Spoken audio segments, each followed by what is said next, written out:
A paz do Senhor, meus irmãos. Meu nome é Dini Santana e nós estamos aqui para estarmos aprendendo a palavra de Deus, em especial as lições bíblicas da escola dominical. E neste trimestre estamos aprendendo sobre uma edição especial que foi foi feita em 1993, onde o comentarista era o pastor Eurico Baxter, finlandês, que já dorme no Senhor. E essa revista foi editada e veio com uma edição especial da CPAD, para nós estarmos falando de um assunto tão atual, que é este assunto que é os princípios divinos em tempos de crise. Então, muitos assuntos maravilhosos sobre oração, despertamento, sobre união e outras coisas que vão ser comentadas durante este trimestre.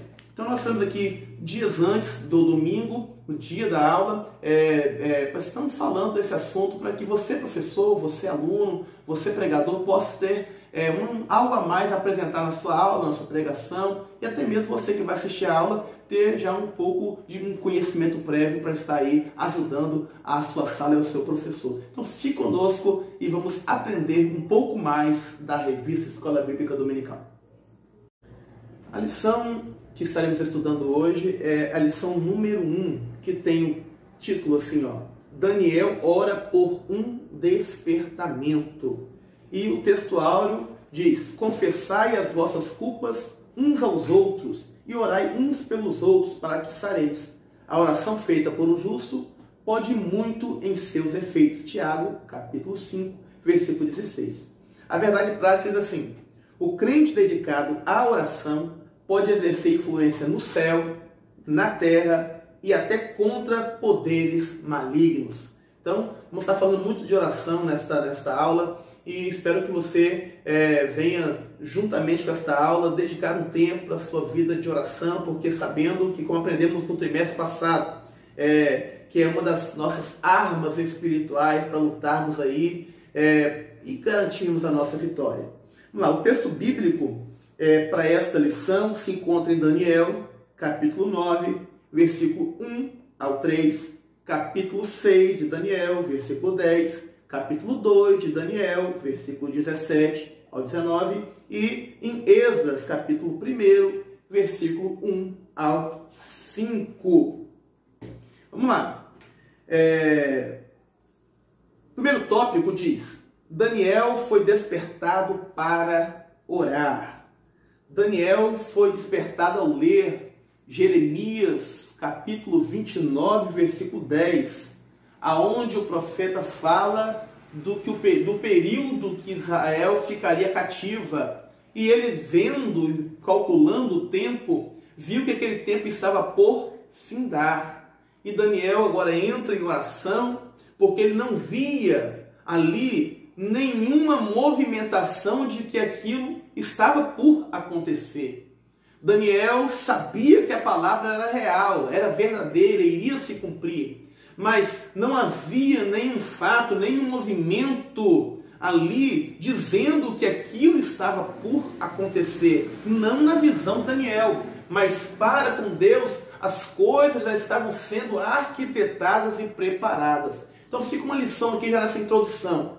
Mesmo quando não tiver nenhum sinal de que as coisas que você ouviu de Deus, que as promessas de Deus estão por acontecer, mas não tem sinal, não tem nenhuma movimentação, não tem nada dizendo que vai chegar, fique tranquilo. Acima do sinal, acima das movimentações, acima de qualquer situação que possa indicar que está para chegar, lembre-se, a palavra de Deus é soberana, é maior do que qualquer sinal. Mesmo que não venha sinal, não venha movimento, mas a palavra de Deus é verdadeira. Então, olha, ele é fiel para cumprir. Hebreus capítulo 10, 23. Aquele que prometeu é fiel para cumprir. Então, se ele te prometeu, fica tranquilo. Mesmo que não tenha sinal nenhum, não tenha movimentação nenhuma, se ele prometeu que vai chegar, vai chegar. Fique despreocupado. Vamos lá. O primeiro subtópico diz: Daniel vivia uma vida consagrada a Deus. Daniel, mesmo naquela situação, chegou muito novo ali na Babilônia, por volta de 15, 16 anos, mas Daniel, ele deu exemplo de não se misturar com as coisas que tinha ali. E Babilônia é uma capital moderna, cheia de ídolos, cheio de iguarias, cheio de tantas coisas, mas Daniel se manteve naquilo em que ele aprendeu, naquilo em que ele recebeu dos seus pais. E ele se manteve íntegro, não se misturando, não comendo manjar, não se dobrando para nenhum deus que existia ali. Daniel se manteve correto perante Deus e perante as pessoas ali que o observavam, porque sabiam quem ele era. Então, olha só, Daniel, mesmo com pouca idade, era uma pessoa de exemplo.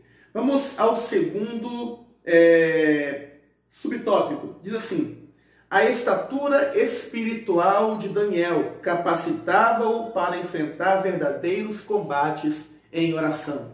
Daniel sabia que as armas para aquela peleja não deveriam ser humanas, mas sim espirituais. Então fica já esse primeiro conselho aí, ó. 2 Coríntios, capítulo 10, versículo 4. As nossas armas não são carnais, nossas armas são espirituais. Então Daniel entra agora em oração, e orava 3 vezes ao dia para o lado de Jerusalém, orando e buscando de Deus a resposta. Vai haver muitas pelejas em nossas vidas que o nosso braço, o nosso conhecimento, o nosso dinheiro não resolverá. Mas se dobrarmos nosso joelho e apresentarmos o nosso Deus para o nosso problema, saberemos, irmãos, que ele se resolverá rapidamente, porque Deus é fiel. Glória a Deus. Terceiro subtópico: coincidindo com o período de oração de Daniel, profundas mudanças estavam para acontecer na Babilônia.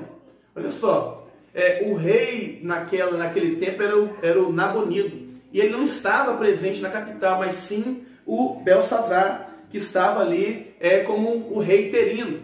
E ele faz agora ali uma festa, reúne os maiorais, amigos, e ele, no momento de altivez, por causa das bebidas, pega os utensílios da casa de Deus e coloca à disposição daquele povo que ele estava para beberem, para utilizarem. Deus, não se agradando daquela situação, envia ali agora uma mão que escreve ali Mene, Mene, Tekel, Farsim. E essa foi a sentença daquele reino e também daquele rei, que teve naquela mesma noite o seu fim, por estar ali utilizando as coisas de Deus, sem autorização, de maneira errada. E Deus não se agradou. Então, olha só, vejamos aqui. Daniel não via sinais, mas os sinais já estavam preparados para acontecer. Porque Ciro estava ali, unindo-se os medos e os persas, e ali fazendo com que um grande império se formasse, para estar invadindo Babilônia e a conquistando. Com isso, naquela mesma noite, Babilônia foi conquistada, Belsazar morreu, e agora Ciro assume a posição de soberano de um maior império do seu tempo. E assim finalizamos o primeiro tópico. Vamos para o segundo tópico. O nosso segundo tópico tem o título assim: a resposta às orações de Daniel.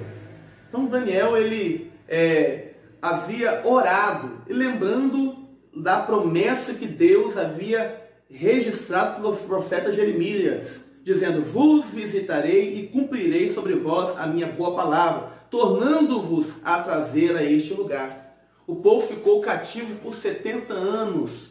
70 anos referente aos períodos em que Israel não descansou a terra. Porque desde que Eli era profeta, ele era ali o profeta, o sacerdote no caso, desde que Eli era o sacerdote, que nós vemos que Israel não descansou a terra. Não teve o ano sabático.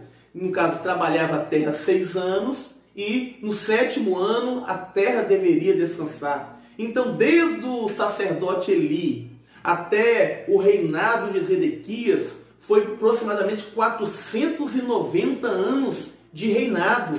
e nesse período ninguém descansou a terra. Então Deus agora, para estar ali fazendo valer a sua palavra, o povo foi levado cativo e por 70 anos ali ficaram cativos e por 70 anos a terra descansou, para que se cumprisse aquele período de que era para ter sido feito 6 anos trabalhar, 1 ano descansar. Como não cumpriram, tiveram que cumprir aí de uma outra maneira. Então, desde de sacerdote Eli até o reinado de Zedequias, quando o rei Nabucodonosor veio e invadiu ali Jerusalém, levando ali os utensílios da casa de Deus, levando ali os príncipes, levando o povo cativo para a Babilônia, onde permaneceram por 70 anos, até que Ciro veio e trouxe ali o povo de volta para Jerusalém. Vamos lá. O primeiro subtópico do tópico 2 diz assim: a Bíblia relata o que realmente aconteceu. Para que se cumprisse a palavra do Senhor por boca de Jeremias, Deus levanta Ciro, um rei pagão, um rei ímpio, um rei politeísta, um rei que não conhecia Deus, mas Deus o toma pela sua mão. Então, algo interessante aqui, Ciro não era uma pessoa que conhecia Deus, não era uma pessoa que adorava a Deus, era um rei politeísta, era um rei pagão, era um rei ímpio, era um rei que estava por fora da situação de Jerusalém. Mas Deus, quando quer fazer algo pelo seu povo, ele usa até a jumenta, ele usa quem ele quer para estar ali contribuindo ao nosso favor. Por quê? Do Senhor é a terra, do Senhor são os povos, do Senhor é o mundo e toda a sua plenitude, todos os povos que nele habitam pertencem ao Senhor. Salmo 24, versículo 1. Então, se do Senhor é a terra, se os povos são do Senhor, se toda a plenitude pertence ao Senhor, Ciro também pertencia ao Senhor. E Deus faz com Ciro o que ele quiser e utiliza o Ciro para ser o libertador do seu povo. Vamos lá. Subtópico 2. Conforme esta declaração de Ciro, estava cumprida a promessa divina dada através do profeta Jeremias. Que declaração foi essa? Assim diz Ciro, rei da Pérsia: o Senhor dos céus me deu todos os reinos da terra, ele me encarregou de lhe edificar uma casa em Jerusalém e em Judá. Eu quero deixar claro que este comentário de Ciro foi já em Babilônia, não anterior à Babilônia, já em Babilônia, porque assim ele conheceu a respeito de Deus ali, provavelmente através de Daniel. E o que se cumpriu ali com a invasão de Ciro e a tomada de Babilônia por Ciro pelo Medos e Persas foi, olha só, todos os judeus seriam libertos, se quisessem, poderiam voltar para sua pátria. Receberam permissão para reedificar o templo, ali sob o comando de Zorobabel. Todas as despesas da construção do templo poderiam ser tirados tributos do além do rio, caso por onde eles iam passando, iriam ali pegando ofertas voluntárias para estar contribuindo para ali a restauração do templo.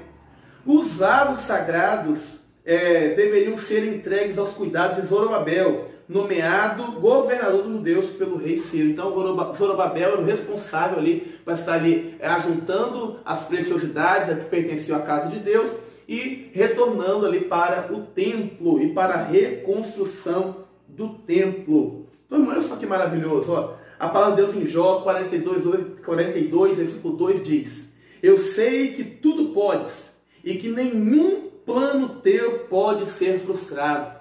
Mesmo sem parecer, mesmo que não tinha, aos olhos de Daniel, não tinha nenhuma movimentação, mesmo que parecesse que Beltesazar nunca libertaria o povo, mas nenhum plano de Deus pode ser frustrado. Se ele diz que será. Se ele diz que vai fazer, vai acontecer. Então, olha só, não se frustrou a palavra que Daniel cria, de que o povo retornaria para Babilônia, para Jerusalém. Vamos lá. E assim finalizamos o nosso segundo tópico. Terminamos o nosso segundo tópico. Nosso terceiro tópico, ele vem com o tema assim: o resultado de um despertamento proveniente de Deus. O rei Ciro foi despertado em seu espírito. A Bíblia diz que Ciro não conhecia Deus. Ciro não tinha intimidade com Deus, não servia. Ciro estava aquém do querer ali, do que o povo queria, no caso, né? Ou esperava que acontecesse. Mas Deus, sendo dono de toda a terra, convoca Ciro para esta situação, para estar ali libertando o povo. Então, olha só, Deus agora, através de Ciro, este rei pagão que não conhecia Deus, adentra ali em Babilônia, toma Babilônia como sua nova casa, seu novo lar, mais uma das suas posses, e ele agora ali, conhecendo Deus através de Daniel, e Daniel apresentando ali, provavelmente, as escrituras de Isaías, que estavam no seu capítulo 45, versículo 1, que fala sobre Ciro. Ciro agora vem a conhecer quem é Deus, e Ciro passou a ver ali, no caso, Deus como Senhor dos céus, como soberano, dono de todas as coisas. Ciro passa a ter uma experiência com Deus e conhecer a Deus. Então, olha só, provavelmente Daniel que foi a pessoa que apresentou, que conversou e falou de Deus para Ciro. A Bíblia fala, o historiador Flávio José conta no seu livro que provavelmente Ciro ficou mais convencido quando mostraram a passagem de Isaías a ele, 44, 28, aonde Deus chama Ciro de seu pastor. E quando Ciro lê essa passagem, ou vê essa passagem, ele se convence de que ele estava debaixo da vontade de Deus, e ninguém pode fugir dessa vontade, ninguém se querer. Então, olha, Ciro passou a ver Deus como Senhor dos céus. Ciro teve uma experiência com Deus que é santo, e por ter essa experiência com Deus, coloca em seu coração devolver todas as coisas à casa de Deus.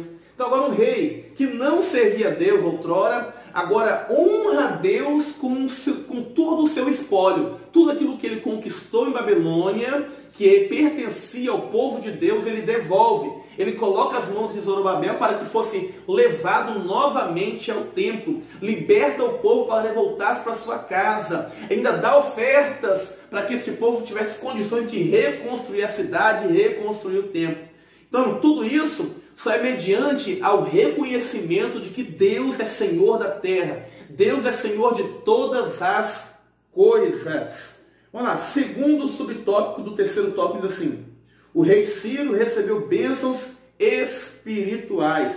O profeta Isaías, 200 anos antes, profetizou acerca de Ciro, chamando-o de ungido do Senhor. Olha só, hein? E em Isaías 44, 28, chamando de meu pastor. Um rei ímpio, que era ímpio, né? Não conhecia Deus. Um rei que pagão, politeísta, mas agora se conhecia e servia Deus. E a Bíblia diz que o Senhor o pegou pela mão, ali para fazer a vontade de Deus. E Ciro foi usado para libertar o povo e para estar abençoando aquele povo de volta para o seu lar. E Daniel, através da oração, entendeu e compreendeu que o Senhor, quando decide, está decidido, quando decreta, está decretado. Quando ele fala, ele não volta atrás. Há 200 anos antes, Isaías já estava falando que Ciro seria o libertador, seria o pastor que conduziria aquele rebanho de volta para Jerusalém. E tudo se cumpriu muito mais além daquilo que Daniel pediu ou pensou. Que Deus venha estar te abençoando. Lembrando que, olha, para você que é professor, que quer ter algo a mais para ajudar na sua lição, a lição de 2014, integridade moral e espiritual, tem bastante conteúdo que vai ajudar nessa lição. Então, se você tiver nos seus arquivos aí, essa lição aqui, ó, integridade moral e espiritual, há muitos assuntos a respeito do livro de Daniel que vai te ajudar a compreender esta lição. E para você que é um leitor da palavra, temos aí esse livro aqui, o Daniel, do pastor Severino Pedro da Silva, da CPAD, que ajuda muito também na compreensão desta lição. Leia, estude e tenha uma boa aula, tenha uma boa palavra para os seus alunos, para a igreja, e que o Senhor Jesus te abençoe.